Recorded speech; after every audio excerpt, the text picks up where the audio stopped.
Hello, this is Merle Rutledge out here at the 1800 block of Nashville Avenue. Yesterday, or a couple of days ago, of course, there's always shootings out here, but also it was a double murder that happened out here, as well as a young lady fighting for her life. I'm not going to give out the nice little concerts and all that other stuff and the fantasy land of what's going on in this issue. I'm going to give you out the truth, whether people like it or not. Now, under Louise Lucas' leadership and Don Scott and the rest of the Democrats out here and local officials, as well as the Commonwealth Attorney Stephanie Morales, basically Portsmouth and my district has become a war zone. And that's not acceptable at all to me. I'd rather be at the scene than talking about it on some kind of concert stage just because it's politically convenient.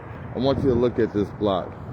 Now, a couple of people who I've talked to out here said this used to be a great place to live, a great place to raise a family for kids to play. Now, they make sure that they go with their kids everywhere. They don't even want them even coming outside because they are worried about them getting shot or harmed out here because people are basically not caring about people's lives out here. And that's what I'm trying to change. I'm trying to change how this community or this district operates in resolving these type of issues so we don't have these mass killings. Even down the street from here, 4 people got killed, and the people who went to court and was arrested for it end up going free. Doesn't mean that they did it. It's just the fact that this has become a common thing. Now, the city will always tell you that the city of Portsmouth cannot fund a witness protection program. No, the city can fund it. They just decide not to and make it everybody else's issue or problem to resolve instead of taking on the reins of leadership and saying we need this program, we need to fund it to make sure that criminals who commit acts of murder or acts of violence are adequately punished. And letting them go free shows the whole community that you can murder somebody and get away with it. And that's exactly the policy and practice and pattern here in the city of Portsmouth. It's like that in the city of Norfolk, where people are charged with murders and they're walking free left and right. And it's not about whether the evidence is met there or not. One, you don't want somebody getting locked up for something that they didn't do. But you also want the person who carried out this type of act or whatever to be held accountable. And we can't trust these liberal prosecutors to do anything about it. And the whole reason why they are able to get away with it is because the liberal media covers up their actions. They make it like it's not a big deal. They just make it a community problem. And instead of making it, hey, this is where we live. We got to report on the same street. We got to make sure people are aware that we are staying on top of this. And they can't have that confidence. I wouldn't expect, honestly, anybody to testify here in Portsmouth against any criminal because of the way things is handled.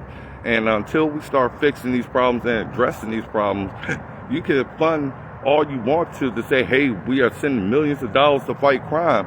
But if the money is not going towards fighting crime and instead going toward basically wasteful prosecutions, we're not doing anything. All we are doing is wasting taxpayer funds and not addressing a problem that is killing this community.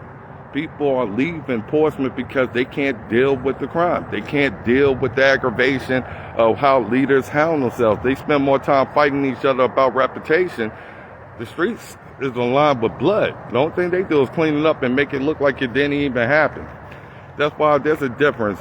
Louise Lucas and Don Scott could talk all they want to about how they're trying to do this and how they're trying to do that. But the real fight right now, the real battle or the real struggle is making sure our kids stay alive while they're trying to kill them. Seriously. I'm like, shoot, there's a whole lot of fake politicians out here, fake public servants. And all they're going to do is to say, hey, let's have a visual, let's have a march and whatever. Obviously, that hasn't worked. So obviously, you got to be tough on crime, but you also got to make sure police, the Commonwealth Attorney, and the rest of them are using the resources and the funding that they already have to eradicate this type of problem. If criminal feels no consequences and they feel that the only thing they have to do is intimidate witnesses and more, trust me, the murder rate is going to just go out of control. It's going to skyrocket. because people don't feel like there's consequences to their actions, and that's exactly what's going on. It seems like people, especially on the Democratic leadership, is spending their time blaming any and everybody instead of saying, hey, let me take on responsibility, let me take on accountability, and directly address the problem in a manner that even the police and others around them that work, especially EMTs and the rest, know, hey, y'all really trying to do something. You know what most of them say? Oh, it's the same old garbage, the same old BS. Let's meet at a church and let's pray the thing away. I'm like, yes, God works out all things. But God also said faith and works. And we need to start working on addressing this problem. And that's exactly what I'm doing. I'm here on the streets. I'm not here in the Capitol. I'm not here throwing bills in the trash can just because I'm trying to get political points. I'm here in this district trying to save lives and make people's lives better. And the only way to do so is by telling the truth of what's going out here, not continuing to lie.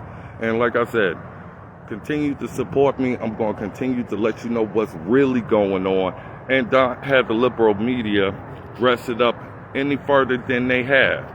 Right now, all they have shown, they could keep saying Black Lives Matter, White Lives Matter, all this other stuff.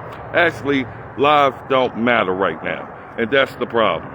My name is Merle Rutledge, and I am running for Virginia State Senate District 18, reporting here from Nashville Avenue, and also making sure people know that there's somebody who actually still cares and still fighting for them.